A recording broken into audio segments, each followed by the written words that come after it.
Le Cili sera face aux Léopards du Congo ce samedi au compte de la 5e journée des éliminatoires de la Coupe d'Afrique des Nations 2025 avant de croiser la Tanzanie pour le dernier match de cette campagne éliminatoire. Ces matchs sont cruciaux pour la formation guinéenne qui a besoin de la victoire pour confirmer sa qualification en cas de faux pas des Taifa Stars de la Tanzanie dès l'avant-dernière journée. C'était une séance où on était à la recherche d'intensité, parce que les 2 premiers jours c'était un peu plus calme comme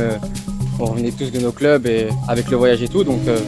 c'était une séance où il y avait un peu plus d'espace, où on essayait de trouver des automatismes et des situations de jeu qu'on pourrait retrouver en match, et c'est ce qu'on a essayé d'appliquer. Ouais. On sait qu'on doit faire fort, que c'est 2 matchs importants qui nous attendent, donc l'état d'esprit il est plutôt bien, et dire tout le monde est assez concentré et c'est ce qu'il a à faire,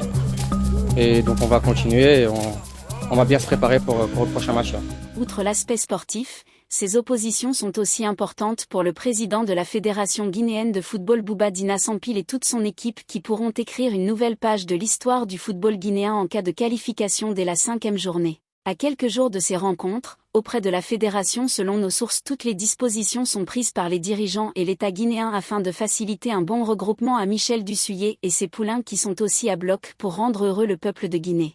Après la CAN en Côte d'Ivoire, Bouba Sampil pourra diriger pour la 2e fois dans l'histoire du football guinéen l'équipe nationale senior à la phase finale de la plus grande fête sportive africaine. Pour réaliser cela, il faut de l'orgueil et de la combativité chez les joueurs, supporters et l'ensemble du peuple de Guinée partout pour les 2 matchs. En cette période, l'heure est à la mobilisation et à la cohésion pour enfin hisser haut le nom de la Guinée parmi les pays qui prendront part à la phase finale de la prochaine CAN au Maroc. Cette histoire elle s'écrira avec tout le peuple de Guinée nous confirme Bouba Sampil très optimiste avant de quitter Conakry pour Abidjan.